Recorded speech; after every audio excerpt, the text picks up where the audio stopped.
Welcome to Beyond the Balance Sheet, the podcast that helps advisors, clinical professionals, and affluent families understand the complexities of issues related to our mental, physical, and emotional well-being. Our co-hosts, Arden O'Connor and Diana Clark, will interview a series of guests on a range of topics, providing informative content and practical tools for professionals and families to consider. Here are your hosts, Arden and Diana. Hi, and welcome to an episode of Beyond the Balance Sheet podcast. Today's guest is Joe Szimhart, who has been a cult intervention specialist and expert, a recipient of the Cultic Studies Association Lifetime Achievement Award, a writer, and is currently employed in psychiatric emergency hospital in Pennsylvania. He has a degree in art, and he has probably a very crooked path getting him from art to intervention specialist, focusing predominantly on cult behavior. So welcome to the show, Joe. Appreciate you coming. Yeah, hi, thanks for inviting me. You're welcome. So let's start with just a broad definition of what is a cult. Yeah, that's a pejorative term, according to many people. It's, simply put, it's somebody else's religion. But basically, in my world that analyzes harmful group behavior and undue influence, it's specifically a self-sealing social system that causes harm to the individuals in the group. It causes psychological closure among group members. They tend to get unreasonable and create an us and them reality that becomes kind of hyper dualistic. So it's a little complicated, but yeah, what we're talking about are these self-sealing social systems that cause harm. Self-sealing social systems that cause harm. That's a really good description. It also needs to cause harm, right? Because there are self-sealing social systems that may not be causing harm. Is that correct or no? Right. Every group has to be taken at its as an individual entity. The word cult doesn't really tell me much of anything. You know, when some people call me and say, "I think my husband's in a cult," I go, well, my first thought is, you might as well be telling me they're in a car. I don't know where it's going. I don't know who's driving. I don't know what shape it's in. I don't know what the map is that it's following. I got to ask 1,000 questions to figure out what kind of car this is and who's running it. Mm-hmm. So when you think of a typical case, and I know that cars are not all created equal, what are the kind of calls that you do get? Can you give us a little bit of a case where you have been called in and what strategy you employed and how it turned out? Yeah, I've done over 500 of these interventions over the years. But so this is a social problem. It's a relational problem. And so a relationship is somehow being harmed or damaged or, in some way, one person's becoming estranged due to influence. And so a spouse or an adult child or sometimes a friend will call me and be concerned about the behavior of a person that's become aligned with something online or some new guru from India or maybe some old religion that has a different kind of leader with a very special insight into reality and is separating the flock from the mainstream. So I have to figure out, one, is this a relational problem outside of the cult influence? In other words, if they had marriage problems ahead of time. So there's a lot of intake work before I will agree to help with an intervention. And so smart. So smart, because to fly in or swoop in without having any understanding of the pre-events does not make sense to me. Yeah. Right. And there has to be and there have been cases I've taken where I didn't know much about the group because it was new and no one really has studied it. There were hundreds of them that were under the radar. They weren't in the news that I've dealt with. But you asked about a typical case. So many come to mind. But one of my early cases was in Australia. And one of the wealthier man in Australia. He owned a mineral rights business, and he flew me down because his wife had gotten involved with the cult that I was involved with, the Church Universal and Triumphant, also called Summit Lighthouse. And I had left that group in 1980 and then began to study this problem of cults. And through my experience in that group, I learned an enormous amount about cult behavior, because that particular group represented, theosophy, fundamentalist Christianity, Buddhism, Hinduism, and politics. And so it was a wide-ranging group that allowed me to take a deep dive into that kind of behavior. But so I flew down to Australia knowing quite a bit about the group because I had left it and already exited people from it. What I didn't know when I arrived, and the wife had agreed to meet with me. She was quite angry, but she agreed. And so she and I and her husband spent 3-4 days together. And I found out that the way she got into this Church Universal and Triumphant was by studying Edgar Cayce and believing that Edgar Cayce was a real psychic and that he had real predictions and helped to cure people through trance readings or whatever. Well, I knew quite a bit about Cayce. Mm-hmm. So we went over Edgar Cayce first, and I was able to deconstruct what that was about and the fact that he wasn't really psychic. You could explain a lot of his so-called mystical readings, and a lot of times he was wrong. And so that led me into an easier path of deconstructing and expanding on what this group was about that she was involved in, the Church Universal Triumphant. The extraordinary thing about that situation was that the group leader was personally trying to recruit her. So she felt really special. Of course, there were many millions of dollars at stake here, so you could see why the leader was taking a personal interest in this woman. But it worked out fine. She defected from the group after about 3.5 days of talking, and I flew home. That sounds like a very successful intervention. So is defecting from one of these groups simple or not? I would have imagined that it's a more complicated more than just, I decide to leave. What happens when somebody does decide to leave? In most cases, people that have become committed to these self-sealing groups or cults, they become ambivalent about the group because there's a lot of problems within these groups. The leaders tend to be, narcissistic, entitled, and that begins to wear on some followers. They often, and I've heard this very often, is they decide to leave the group after being involved for 5, 10, 15, 20 years before they actually step outside of it. It's not easy to just walk away. There's lots of investment. There's emotional investment. There's intellectual investment. There's money sometimes. Sometimes so much of the self is invested that people don't know what to do if they left the group. They don't have a job. They've cut off family support by that point. They have to rely on ex-members. They contact an ex-member, and that ex-member might help them to make the exit.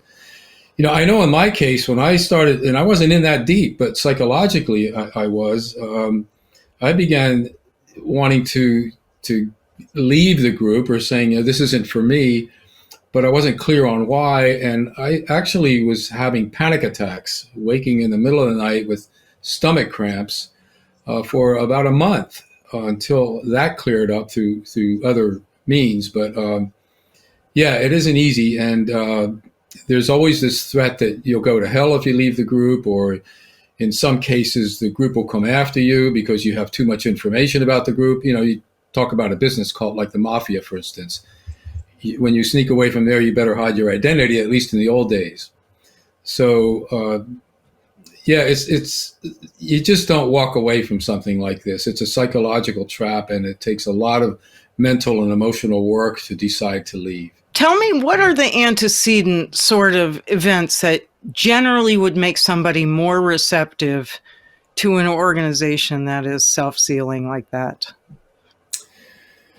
Yeah, there's such a variety of things. Somebody might be interested in mindfulness. They've read about it. They read a book by some, Tibetan monk and decide to go to a workshop. And it happens to be the kind of workshop which has ulterior motives, meaning they want to recruit people. and they give a very impressive first introduction. There's people there that are really into it, and there's a kind of what used to be called love bombing. People were happy you came. They want to know about your life. They're very interested in you. And they say, my life's been so much better since I began this particular kind of meditation with Guru so-and-so last year. Could you come to our next meeting? And, and suddenly a person might feel that they've stepped into something that's like a calling, that might be a divine intervention in their life to help them overcome anxiety, insecurity about their identity or whatever, and then the first step is very delightful, friendly. And after that, it's a matter of an adaptation to whatever the group wants you to believe and how you should behave. I would imagine that on a neurological level, they're working from taking the people who are receptive from their cortex area into that survival zone. You need us. You need us for relationship. You need us for identity. You need us. It must come with that kind of transition mentally. Yeah, now, some groups are more prone to appeal to the emotions, praising God, for instance, or having ecstatic experiences after an ayahuasca experience in the Amazon jungle, and you end up in a weird cult, with some guru that uses that as a sacrament. But in general, people do use what's called System 1, System 2 thinking in dual process theory, meaning the prefrontal cortex, but it gets hijacked. So you use a lot of rational understanding and reading, putting together ideas. But the basic assumption behind what all of that rationality is doing in your mind is bogus. For instance, in my case with this Church Universal and Triumphant, the basic assumption was that the leader, Elizabeth Prophet, was able to be a messenger or an amanuensis or a psychic that could have these saints and angels and ascended masters speak through her, what they call channeling. And if you bought into that basic assumption to any degree, well, you're done. Your rational powers will arrange reality around that basic assumption and begin to defend the fact that she really is in tune with ascended masters, and these people are in some etheric place which are guiding humanity, and I better take them seriously. So it's a little bit complicated. The rational mind can be hijacked, and often is, by these basic assumptions that the group offers you. That makes sense to me.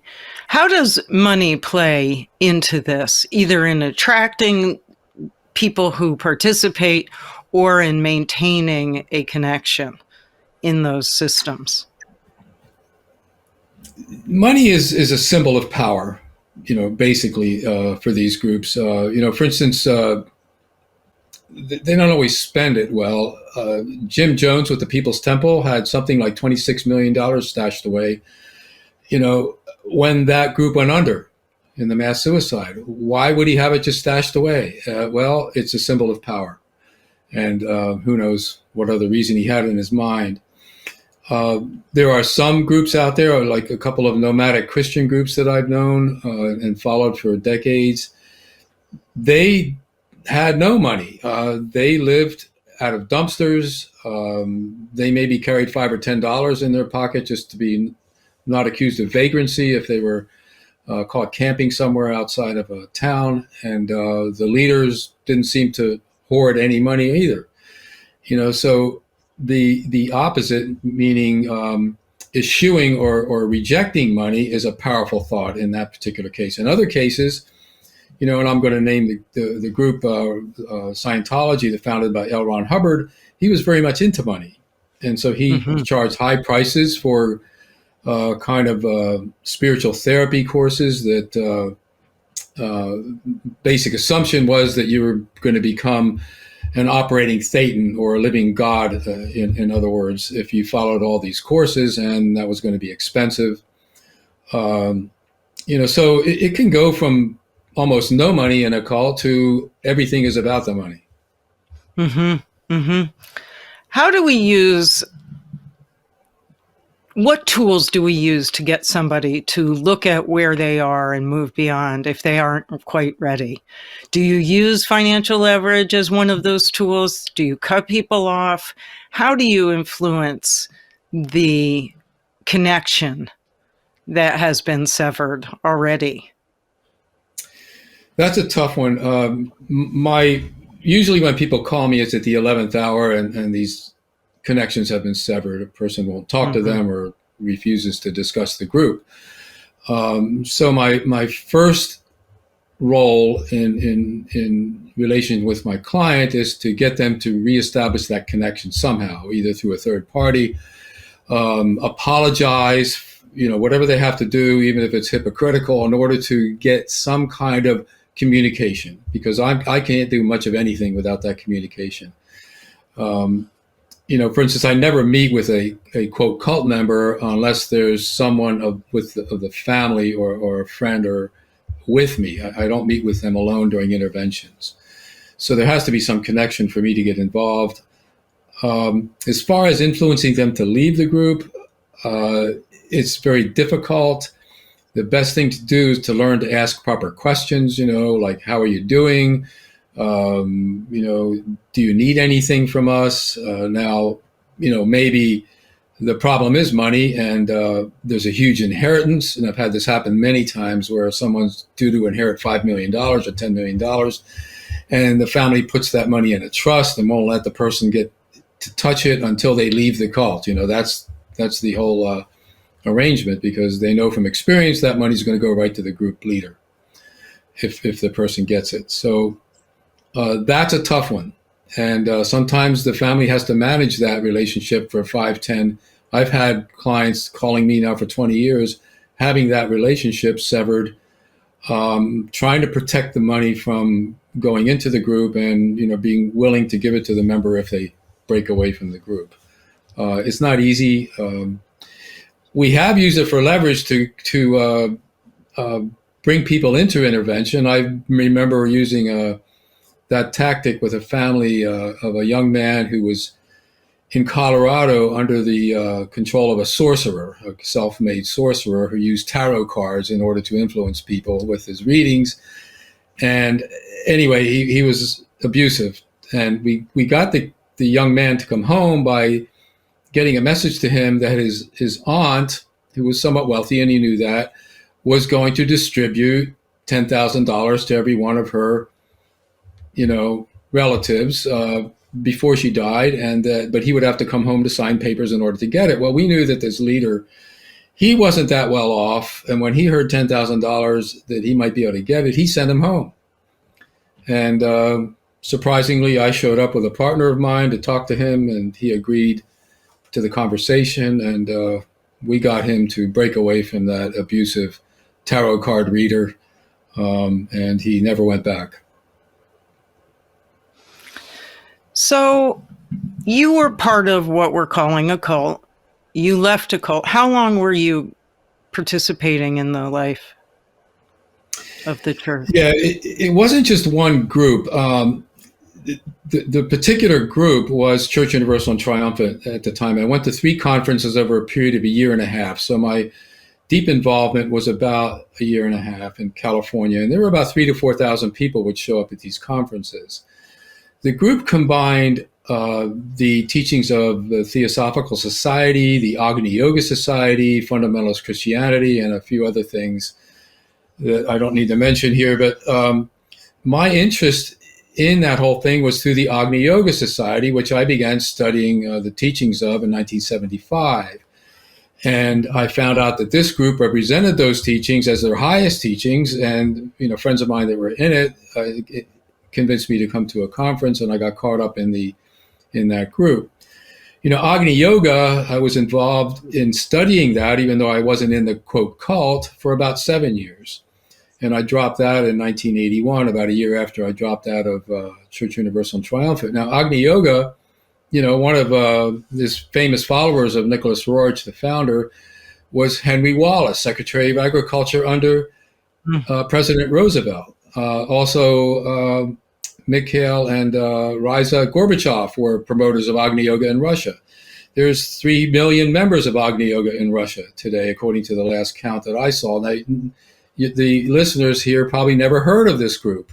Agni. I've never heard of it. Can you describe a little bit for me what it is? Sure. It's very interesting. It's Agni, Agni, the god of fire, or psychic energy or wisdom in India. It's one of the more ancient gods. And yoga means yoking with this divine wisdom is basically what it was. So there wasn't any hatha yoga or body postures going on in this group. This was all a kind of an intellectual, mystical approach. You read the books, these channelings of Helena Roerich. She was a theosophist who had translated Madame Blavatsky's Secret Doctrine into Russian back in early part of the 20th century. So you read the books, you went to meetings, and you basically just kind of attended to this gathering of psychic energy and divine wisdom as to be a member of the group. There was an inner core of some very wealthy people that supported the Roerichs when they came to the United States in 1920. There's a 29-story building at 103rd and Riverside that was dedicated to the Master Institute that was the guru was Nicholas Roerich. You can still visit that building. I've been in it. It's an apartment building now, an exclusive one. There's a little segment in there in the first floor that shows its history, and you see a little bit about this Agni Yoga reference to it. So that's just one group of so many others that are pretty interesting and colorful. But so I was involved with that for about 7 years till I finally figured out that the whole thing was a sham. In fact, I rejected all of theosophy, which was like the mother of the kind of groups I was involved in. And I had to deconstruct all of that too. So this was a deep dive for me into recovery. And because of that deep dive, I became a quote expert, unquote, in that kind of group and a lot of other groups that were related to it. People began to ask me to help them with interventions, people that were called deprogrammers and exit counselors that had cases related to that kind of group. And that's how I got into this field of intervention in 1985. And you've done, you said 500, somewhere in that That's region. just a round number, but... Round number. You don't keep a check mark or a hash mark on your wall, right? No, I've helped well over 1,000 people in different ways, through internet, through telephone, through personal meeting that wasn't done through intervention. I had a case out of South America. A middle-aged woman contacted me by email. Her husband was involved with a mystical group down there that I knew quite a bit about. And I was able to exit counsel him through her by telling her what to tell him through email. So the whole exit counseling went over a period of a month. Me interacting with her interacting with him, she giving me feedback. This is what he's saying now. I say, well, then ask him this. And lo and behold, he sends me an email after about 6 weeks and saying, I heard you were helping my wife help me get out of this group. I want to thank you. Now, wow. It saved the marriage. I wasn't paid a cent for it. I was just doing it on the fly. But, there's incidents like that happen in this field, which is kind of gratifying. And it's not about the money. It's really about, getting people to decide again if they've made a bad decision and, help them mend a relationship. So it sounds to me, as you're describing the process, it really is all about reinstituting a sense of choice, right? Yes. The choice that they have felt like they had already given away. Yeah, you have to become a good heretic. A heretic is someone who chooses. Chooses, yeah. Yeah. So when you're not successful, because you've helped 1,000 people, there's probably one person out there who hasn't been receptive to the message or the connection. What does that leave you with? How does that teach you in those moments when you haven't been successful?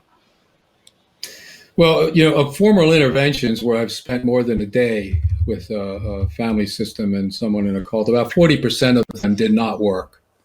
Mm-hmm. Some of them ended within an hour of me meeting the person. They walked away and went back to the group, and or in one case, 17 group members came to the place of intervention and took the person back to the group. So it gets a little hairy sometimes. I've had the group send police to the place where we're working and claiming that I kidnapped them and whatever. It's heartbreaking. I have to do some, post-intervention counseling with the family to see what else we can do. Sometimes there's second chances for intervention, but basically you want to try to mend the fences as best you can. Obviously, the person is very angry that you even brought up the idea of intervention. It can happen with any kind of intervention, like with drug and alcohol. Sure. A person can walk out of the intervention and leave and not see the family again for months or whatever, because they'd rather be with their drug of choice than with the family. Mm-hmm. And that would be true for these kinds of cult situations as well, I would imagine. There are periods when the allure of the group is so powerful that nothing is going to intervene in those moments. I would imagine that. Yeah, no, there are cases where I've known people that the family had been concerned about them being in, and this is, older families I've known, and the person, ended their life believing in the group. And I don't mean suicide. I just mean they passed away at age 70 or 80 or 85 and totally believing in something which, their children found bogus because they grew up in the group and left it at age 18 or 20, and they couldn't get their parents out of it. Right. So we have just spent a half an hour talking about cults. What didn't I ask you? What would you like to leave our audience with today?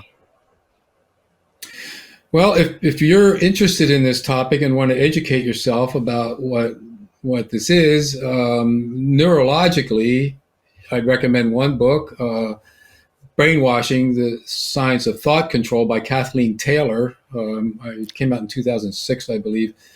It gives you an idea how the brain works and what happens when thought-stopping techniques begin to bypass the prefrontal cortex, and you end up thinking in thought-terminating cliches rather than reason. And that does a good explanation of that. There's another book called How to Think About Weird Things by Schick and Vaughn. Excellent great look title. At why, how we can fool ourselves into thinking that someone is psychic, or that someone has read our mind, or that we see patterns where there aren't any. The brain is set up to trick us in many different ways through evolution because we need it to make instinctual choices. We need to see patterns very quickly. And I'm talking about 60,000 years ago and 2 million years ago.